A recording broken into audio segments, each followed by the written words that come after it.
نحمدہ ونصلی ونسلم علی رسولہ الکریم، اما بعد۔ بھائی نے پوچھا ہے، سندھ میں اس وقت کتے مار مہم شروع کر دی جا چکی ہے، چونکہ آوارہ کتوں کی کثرت کی وجہ سے شہریوں کو بہت ساری پریشانیوں کا مسئلہ ہے، تو پریشانیوں کے سامنے کی وجہ سے یہ فیصلہ کیا گیا ہے۔ تو کتوں کو مارنا شرعی طور پر کیسا ہے؟ بھائی جو کتا ہے یہ ویسے بھی اتنا پسندیدہ جانور نہیں ہے مسلمانوں کے لیے۔ اسلام میں اس کی تعلیمات بڑی واضح ہیں۔ اللہ کے نبی صلی اللہ علیہ وسلم نے اس کو شوقیہ طور پہ پالنے سے منع فرمایا۔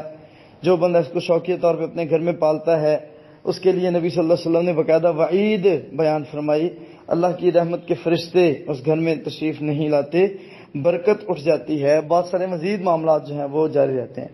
حتیٰ کہ اگر کسی برتن میں یہ منہ مار دیتے ہیں تو اس برتن کو 7 مرتبہ دھونا چاہیے، پہلی مرتبہ یا آخری مرتبہ اچھی طرح مٹی مل کے دھونا چاہیے تاکہ اس کی جراثیم نکل جائیں۔ نبی صلی اللہ علیہ وسلم نے بڑی وضاحت سے فرمایا، اذا بلغ الکلب فی اناء احدکم، تو جب کوئی کتا منہ مار جائے تمہارے کسی برتن میں تو اس کو پھر دھونا ہے 7 مرات 7 مرتبہ، اولاہن و اخراہن بالتراب۔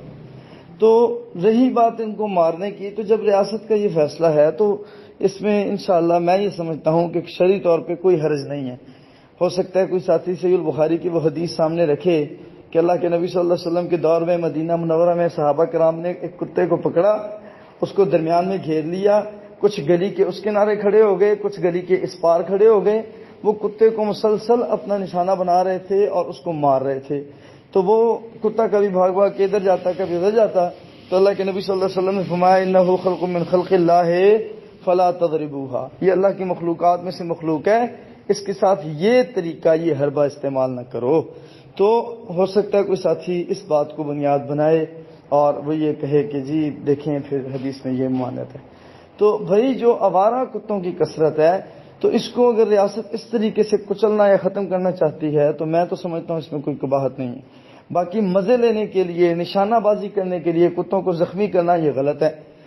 مزے لینے کے لیے، نشانہ بازی کرنے کے لیے، چھیڑ چھاڑ کرنے کے لیے کتوں کو مارنا، ان کو بھگانا یہ غلط ہے۔ باقی اگر یہ مسئلہ بنتا ہے جیسے وہ بچے کا آپ نے واقعہ سنایا ہے اور اس طرح کے ہلکے کتے جو ہیں تو ان کو ختم کر دینا زیادہ بہتر ہے، ان کو ختم کرنا چاہیے۔ بارک اللہ فیکم۔